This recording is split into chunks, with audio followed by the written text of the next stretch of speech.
Jéssica Mendes, para Flamengo TV. Muito se fala em superação quando o Palmeiras ganha em condições adversas. Hoje, dadas as nossas circunstâncias, desfalques, lesão de Gerson, você acredita que hoje foi o nosso jogo da superação? Bom, Tá bem? Tá bem? Alô, alô, alô. Caramba. Também, mas não. Eu vejo que foi um jogo muito disputado. Líder e vice-líder do campeonato. Os dois maiores elencos, né, do país, como eu disse antes. Talvez o clássico do futebol brasileiro, clássico moderno do futebol brasileiro. E o Palmeiras, ele te leva num terreno onde te impede um pouco a tua forma de jogar, leva você até onde ele quer na forma de defender, né? Então, sabíamos disso, sabíamos da força que eles têm, tanto na fase defensiva como na fase ofensiva. Mas o time não abdicou nenhum momento de jogar, tentou jogar em todos os aspectos, tanto saídas curtas, médias, longas. E, claro, o Palmeiras tem um grande elenco e muitas delas conseguiu impedir, mas fomos mais determinantes nas áreas, criamos chances, tivemos controle no segundo tempo, fizemos o jogo levamos o jogo onde a gente queria e a partir do gol, claro, aí realmente foi superação, jogadores que já estavam mais cansados, né, mas mesmo assim correram até o final e as trocas depois potencializaram a equipe, todas elas melhoraram a equipe e hoje é uma vitória maiúscula da equipe. Então, eu gostaria de ressaltar isso aí. Os jogadores foram esse espírito de equipe prevaleceu. Felipe, Bianca Molina, TNT Esportes. A arbitragem tem sido uma pauta constante no cenário aqui do futebol brasileiro, especificamente, inclusive no Campeonato Brasileiro. Nessa rodada já tivemos inúmeros casos e hoje dá para dizer que foi protagonista de alguma forma nesse confronto entre Palmeiras e Flamengo. Queria saber a tua visão em relação aos 2 pênaltis que foram dados na partida. Também queria que tu falasse um pouquinho do fator mental. Como tu trabalhasse isso, pensando que se o Palmeiras vencesse hoje, para muitos, talvez o campeonato ficaria inalcançável, né? Abriria uma vantagem bastante considerável para vocês. Queria saber como é que foi esse teu trabalho antes da bola rolar. Obrigada. A arbitragem protagonista para que lado?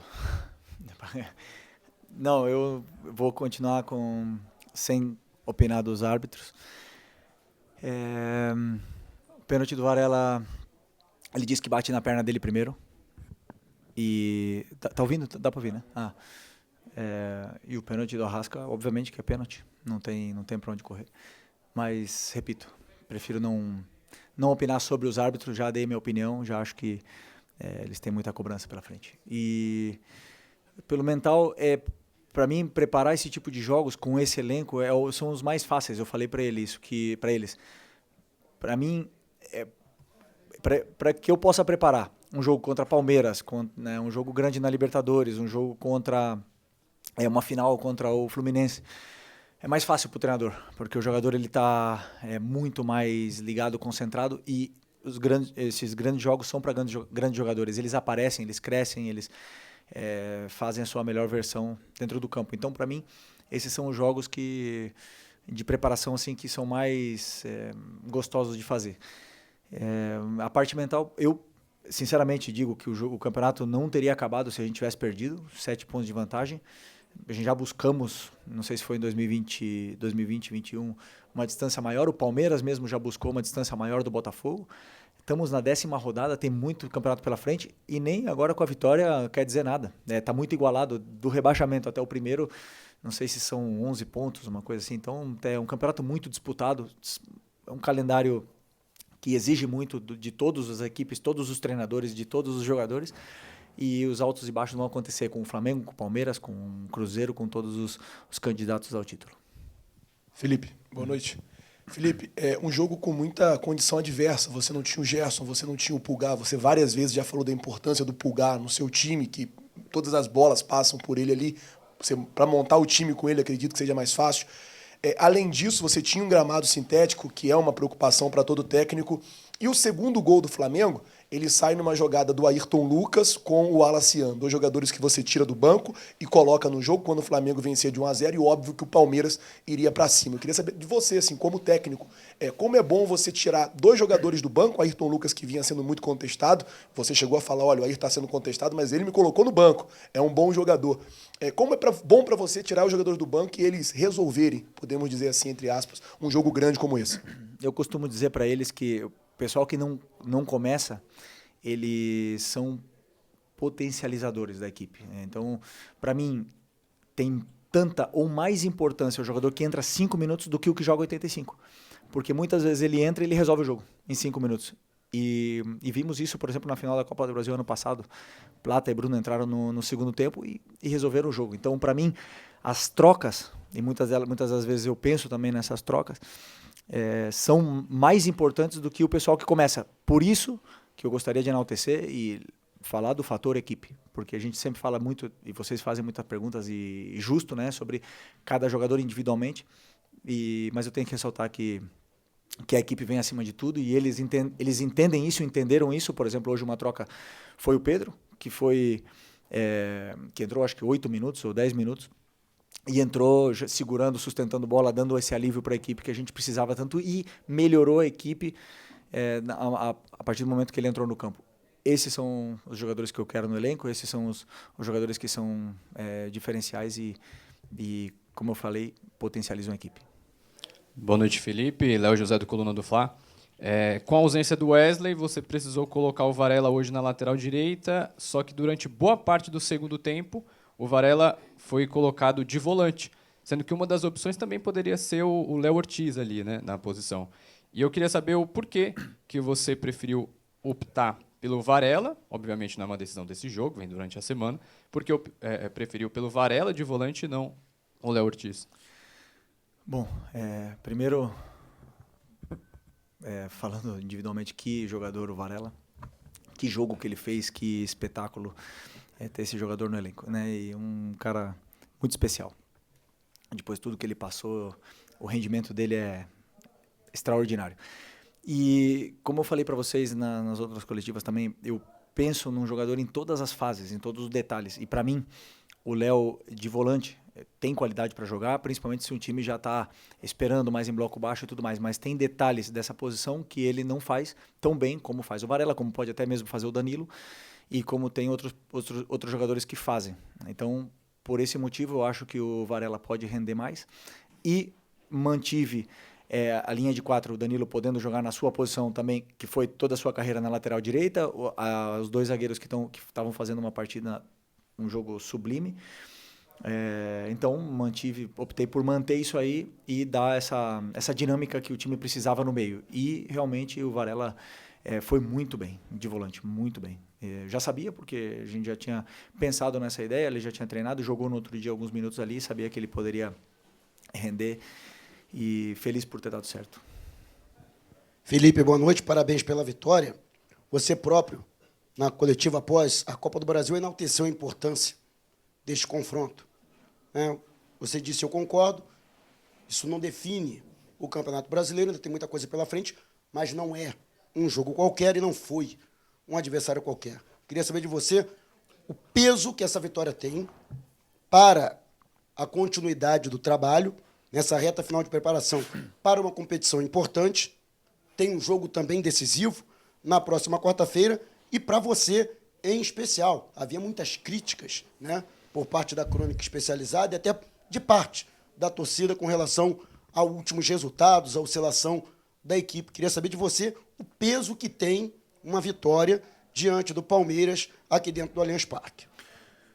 Bom, a vitória contra um time desse nível, dentro do estádio deles, nesse campo sintético que é muito complicado de jogar, temos que valorizar, porque é uma vitória muito importante. Vale 3 pontos, como valia 3 pontos todos os outros jogos do Campeonato Brasileiro.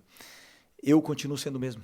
Eu tenho muito claro aonde eu quero chegar, como eu quero chegar e como fazer para chegar até lá. Então, se vão me criticar, se vão... só penso que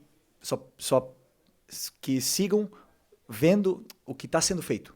está sendo como o teu time está jogando, como está propondo, como está chegando até o gol adversário, como está marcando. Dito isso, o de resultado eu não controlo. Não controlo, não vou controlar nunca. O time vai oscilar, vai perder, vai empatar, vai ganhar.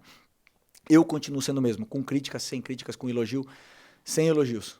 Vou continuar aqui fazendo meu trabalho, como eu sempre falo. O Abel pode ter até empatado em horas de trabalho, mas muito difícil que ele tenha trabalhado mais. Só que mesmo trabalhando tanto, muitas vezes a gente não ganha. Então, a única coisa que eu posso fazer é, se um dia eu sair dessa cadeira aqui, eu vou deitar na minha cama e vou falar, por trabalho não foi, por falta de trabalho não foi. Então, eu trabalho muito para tentar fazer com que os jogadores se sintam confortáveis dentro do campo. E hoje foi uma vitória muito especial, que a gente vai comemorar muito. Quarta-feira tem outra. E aí temos que tentar ganhar outra vez, porque o Flamengo exige isso. Okay? Boa noite, Felipe. Aqui, Cidão Marinho da Litoral News. Na última coletiva eu te perguntei sobre os 2 melhores elencos, e hoje, por mais que você estivesse muito desfalcado, conseguiu achar as soluções para a equipe. Jogadores que jogaram fora da posição e foram muito bem, foi uma grande atuação, parabéns. Você acredita que, por esse jogo, por essa vitória, o Flamengo indo muito bem na segunda etapa, reforça a tese que o Flamengo é o melhor elenco da América, o melhor elenco do Brasil? E uma rapidinha, se me permite, sobre o Gerson. Parece que foi um pouquinho séria a situação, se puder falar sobre ele. Obrigado. Não sei, sinceramente. Vamos esperar mais exames, mas o pé dele travou no gramado e está com dor no joelho. Vamos ver os exames, o que vai acontecer. Sobre o elenco, quando sentei a primeira vez, eu falei, esse aqui para mim é o melhor elenco, o que eu tenho. Perdemos jogadores, trouxemos jogadores, perdemos alguns por lesões, agora podemos melhorar ainda mais esse elenco. E isso aí a gente está muito atento ao mercado, toda semana, todos os dias conversamos sobre isso e quando abrir o mercado a gente vai estar tentando reforçar ainda mais esse elenco, mas o do Palmeiras é muito forte também mas como eu falei para vocês, nem o Flamengo nem o Palmeiras, por ter o melhor elenco, vai ser vitória certa, né? Então, mas isso realmente te dá a possibilidade de lutar por coisas grandes e isso hoje o Flamengo oferece aos jogadores que vêm para cá e aos treinadores que sentam nessa cadeira aqui. Felipe, aqui, boa noite. Hoje você não começou jogando com o Pedro e obviamente que a qualidade que o Pedro tem cobra-se ele o tempo todo sendo titular. Você poderia explicar a sua escolha de não começar com ele, se tem a ver com a grama sintética, dele estar retornando de lesão, né? Ou se foi uma opção técnica mesmo? E assim como também eu pergunto da situação do Everton Cebolinha, porque você não tem o costume de fazer as substituições ainda no intervalo. Poucas vezes você fez isso desde que está comandando o Flamengo, e hoje você voltou já com uma substituição, colocando o Michael. Pode explicar também essa escolha de mudar no intervalo? Obrigada.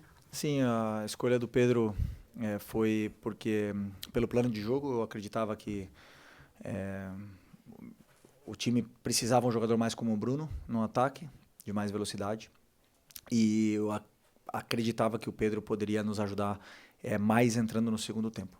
E como eu já falei para vocês, para mim não existe ninguém mais importante do que a equipe e eles entendem isso, eles entenderam isso, que o Pedro é um jogador espetacular e hoje entrou e, como eu falei, melhorou e ajudou bastante a equipe.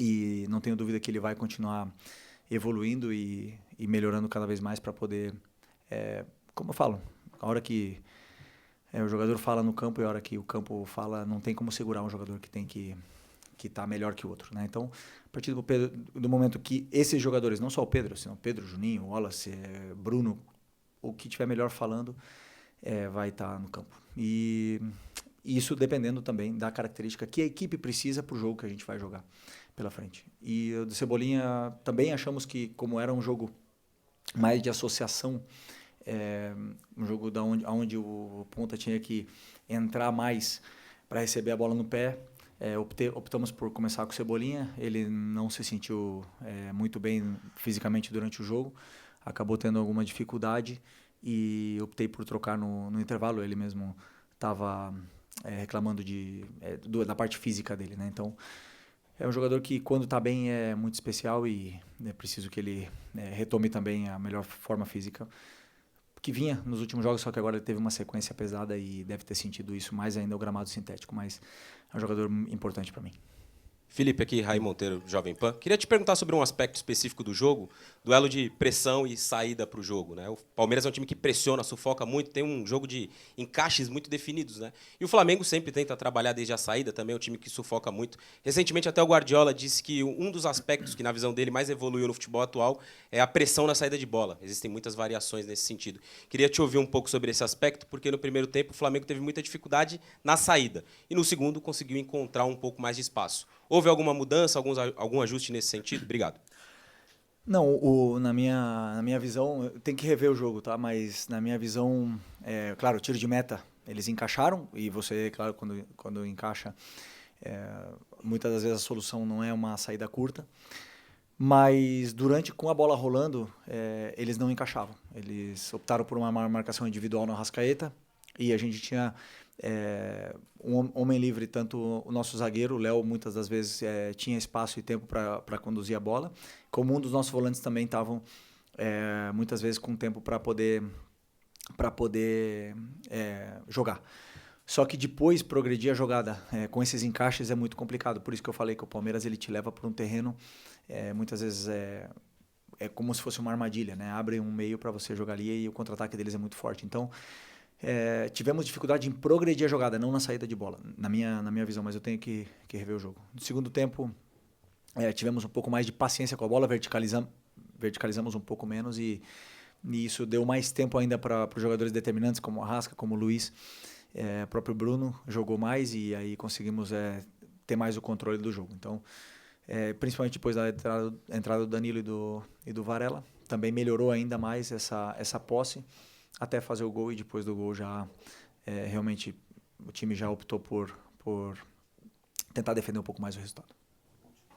Felipe, tudo bem? Boa noite. Gabriel Alfa, canal Paparazzo, Rubro Negro, Revista Placar. Parabéns pela vitória.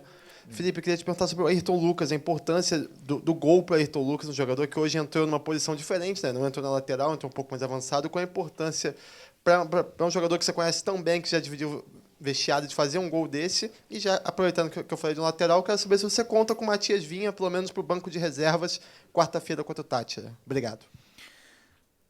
Primeiro, falando do Vinha, tá muito perto de voltar, vem treinando com a equipe nos últimos dias. É um jogador destemido, um jogador que tem muita personalidade, muita força de vontade, e eu acredito que ele vai demorar pouco tempo para voltar. Antes do Ayrton Lucas, vamos falar do Alexandro. O jogo que ele fez, espero que ele seja enaltecido pelo jogo completo que esse lateral performou hoje aqui. Uma verdadeira aula de um lateral esquerdo, que é bonito de ver. E o Ayrton entrou na ponta, e muito bem também. Entrou muito bem, porque ele é um jogador muito rápido, perigoso, e como a gente já estava em bloco baixo, ele tanto ajudava a defender, como o contra-ataque dele era muito poderoso, e assim foi, né? Então, como eu falei antes, são jogadores que entraram para potencializar a equipe, e no caso do Ayrton, para mim é importante porque assim, ele vinha fazendo bons jogos, muitas vezes até foi elogiado por vocês, mas às vezes é o jogador que está no alvo, né? Quando não faz um grande jogo, ou quando a equipe tem uma oscilação, ele é o primeiro a ser cobrado, então é importante para ele também esse gol a nível individual. Mas, como eu repito, como antes, para mim, a equipe está acima de tudo, e eles entenderam bem esse recado. Obrigado.